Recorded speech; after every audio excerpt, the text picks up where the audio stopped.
Hello friends, welcome to seated Guru. आज मैं आप लोगों के लिए पेडागोजी का कुछ सवाल लेकर आई हूँ। उम्मीद है कि आज का वीडियो आप लोगों को अच्छा लगेगा और हेल्पफुल भी होगा।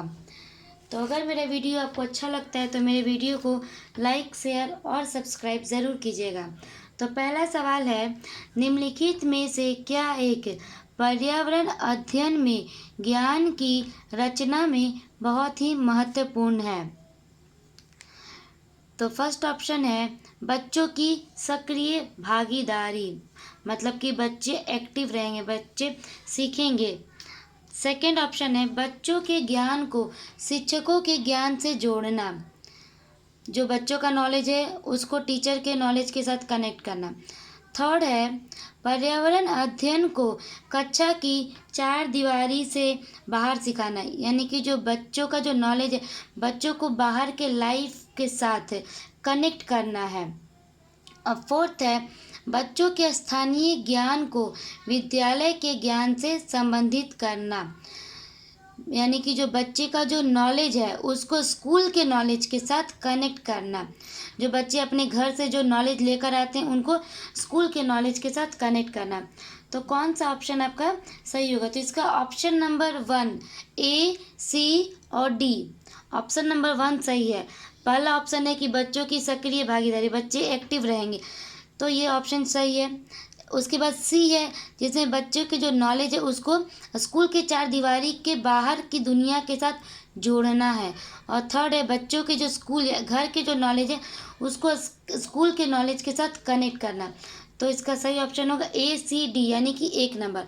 उसके बाद नेक्स्ट है पर्यावरण अध्ययन में बच्चों को जोड़ने की सबसे प्रभावशाली युक्ति कौन सी है, कौन सी इफेक्टिव स्ट्रेटजी है? तो फर्स्ट ऑप्शन है किस्से कहानियाँ, सेकेंड है पाठ्य पुस्तक का पठन, थर्ड है शिक्षक द्वारा व्याख्याएं और फोर्थ है कक्षा निर्देशन। तो इसका फर्स्ट नंबर ऑप्शन सही होगा, किस्से कहानियाँ, क्योंकि जो EVS में जो बच्चे 3 to 5 क्लास के जो बच्चे होते हैं वो बहुत छोटे होते हैं, तो वो जो है कि वो किस्से कहानियों के थ्रू ज़्यादा इंटरेस्ट के साथ लेसन्स को समझ पाएंगे। तो फर्स्ट नंबर ऑप्शन सही है, किस्से कहानियाँ, नरेटिव्स। उसके बाद नेक्स्ट है पर्यावरण अध्ययन को पाठ्य पुस्तकों और शिक्षकों के अलावा अन्य स्रोतों की मदद लेने के लिए प्रोत्साहित करना चाहिए। मतलब कि टीचर को बुक से तो पढ़ाना चाहिए, लेकिन बच्चों को बाहरी दुनिया के साथ, बच्चों के घर के नॉलेज के साथ बच्चों को ज़्यादा से ज़्यादा एग्जाम्पल के द्वारा समझाना चाहिए। तो पहला ऑप्शन है पर्यावरण अध्ययन सीखने के लिए पाठ्य पुस्तक और शिक्षक ही स्रोत नहीं है। सेकेंड ऑप्शन है यह पर्यावरण अध्ययन सीखने के लिए समुदायों और माता पिताओं की उपलब्धि का विकास होगा। उसके बाद थर्ड है यह शिक्षकों को बच्चों की पृष्ठभूमि को जानने का अवसर देगा। और फोर्थ है यह बच्चों के सौंदर्यगत और मनोक्रियात्मक कौशल का विकास करेगा। तो सही उत्तर है 2 नंबर A, B और C, यानी कि A पर्यावरण अध्ययन सीखने के लिए पाठ्य पुस्तक और शिक्षक ही स्रोत नहीं है। ये सही है, क्योंकि पाठ्य पुस्तक और टीचर ही स्रोत नहीं है। आप एग्जाम्पल के थ्रू भी बच्चों को रियल लाइफ के थ्रू भी सिखा सकते हैं।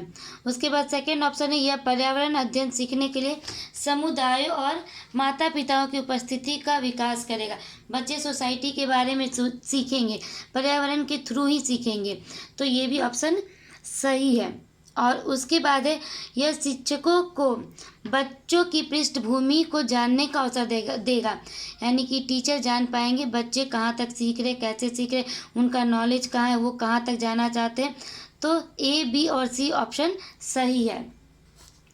उसके बाद नेक्स्ट है एक शिक्षक हमेशा क्रियाकलापों को कराने के बाद प्रश्नों और चर्चाओं का संचालन करता है। क्रियाकलापों, प्रश्नों और चर्चाओं के संचालन करने का उद्देश्य क्या है? इसके पीछे क्या उद्देश्य है टीचर का?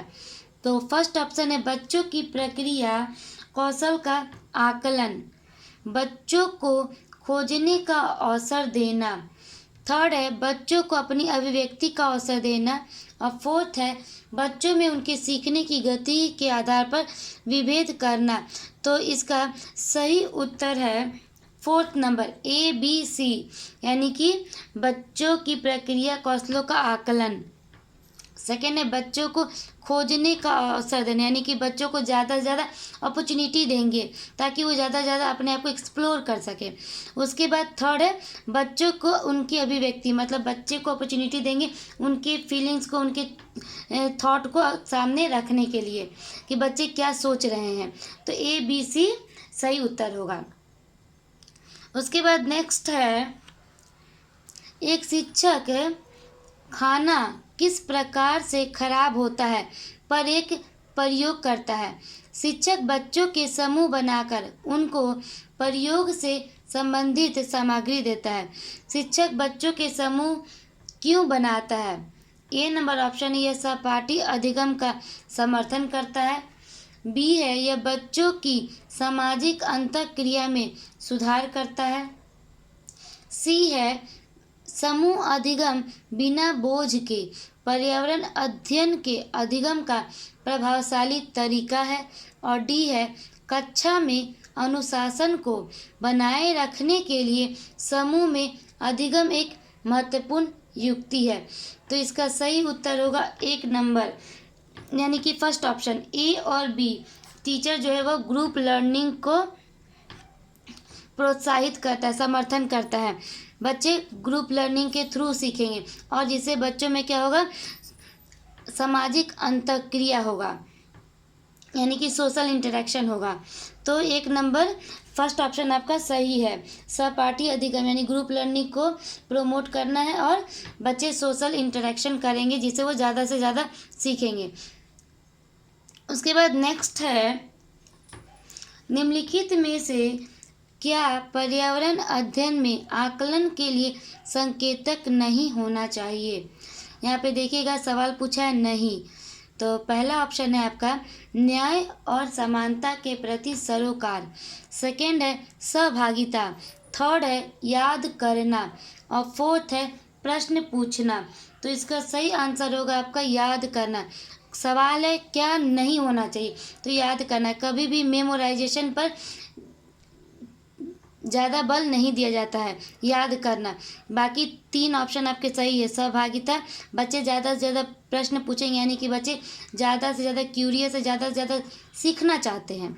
और न्याय और समानता के प्रति सरोकार, तो ये तीनों ऑप्शन सही है, सिर्फ याद करना आपका नहीं होगा। उसके बाद नेक्स्ट है पर्यावरण अध्ययन में शिक्षक के द्वारा बच्चों को स्वयं अपने का आकलन के लिए अवसर देना चाहिए। तो स्व आकलन क्या है, डैश है। तो फर्स्ट ऑप्शन है CCE। सेकेंड है सीखने के समान आकलन। थर्ड है सीखने का आकलन। और फोर्थ है सीखने के लिए आकलन। तो इसका सही उत्तर है आपका सेकेंड ऑप्शन, सीखने के समान आकलन, असेसमेंट एज लर्निंग, क्योंकि बच्चे अपना आकलन खुद कर रहे हैं, स्वयं कर रहे हैं, तो इसलिए सीखने के समान आकलन सही आंसर होगा। उसके बाद नेक्स्ट है रेटिंग स्केल में कौन सी तकनीक का उपयोग होता है?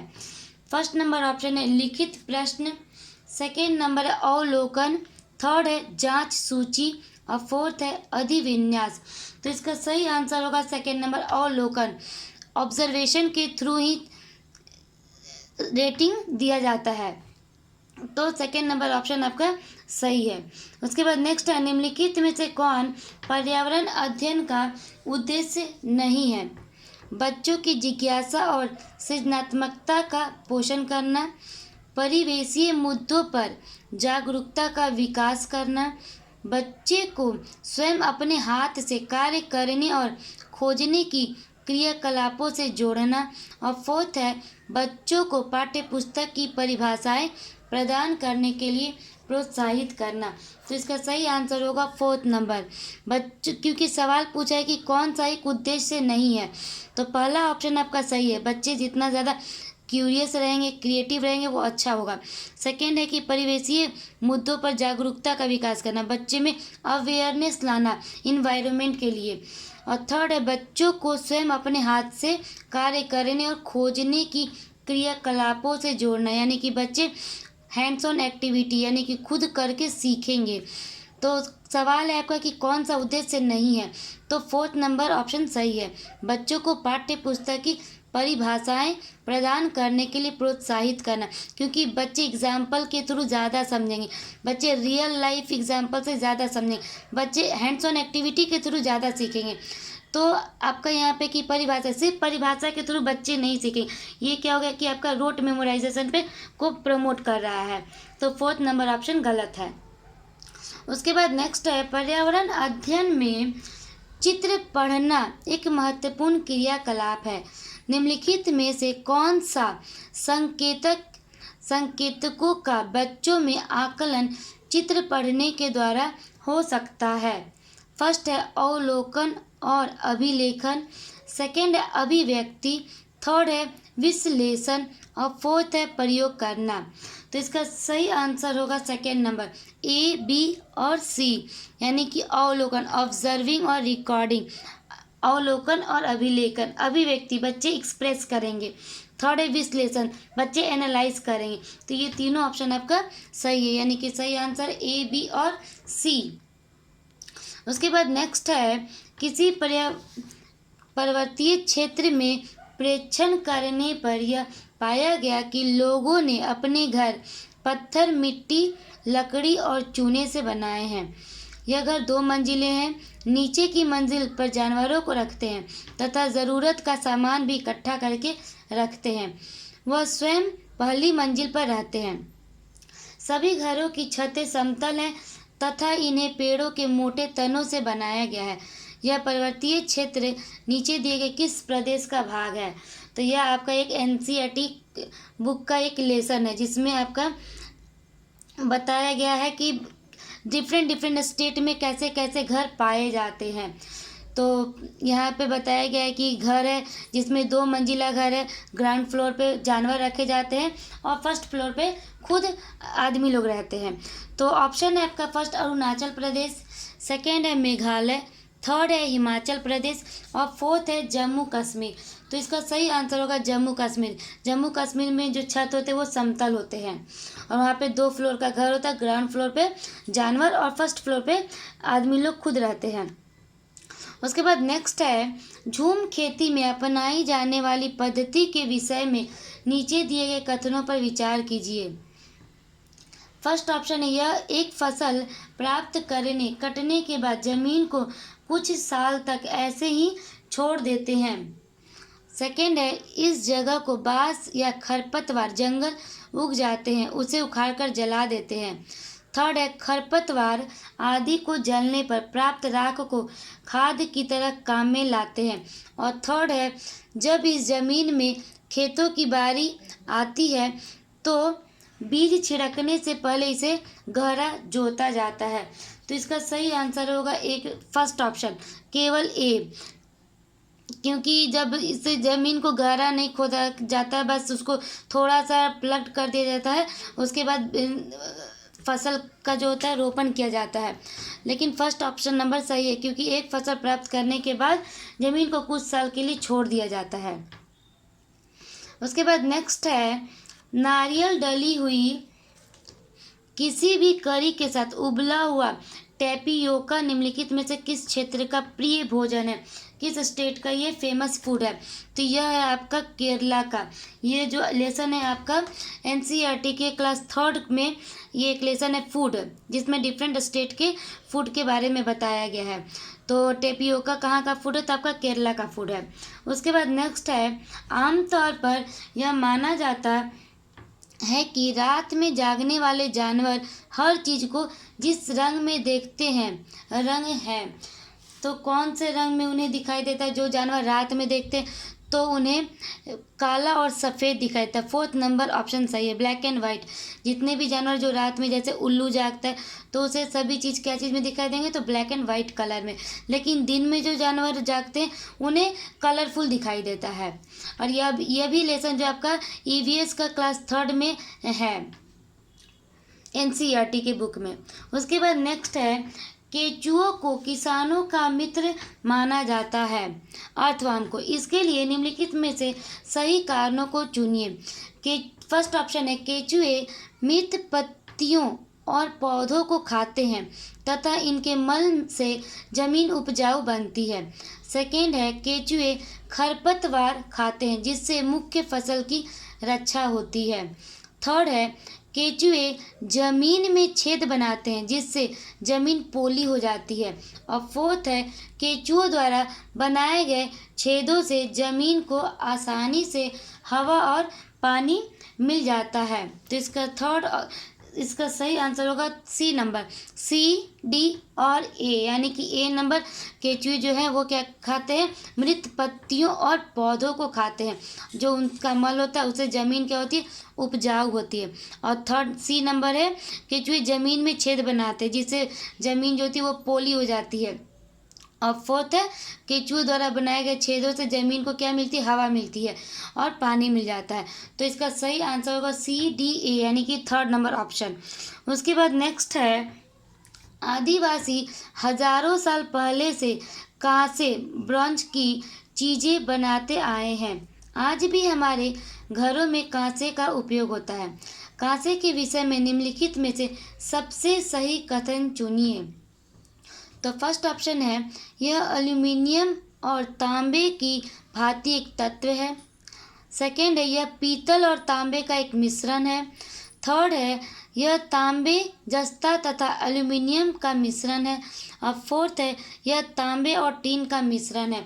तो सही आंसर होगा फोर्थ नंबर, यह तांबे और टीन का मिश्रण है। कांसा जो ब्रॉन्ज होता है वो किसका मिश्रण है, तो वह कॉपर, तांबे और टीन का मिश्रण है।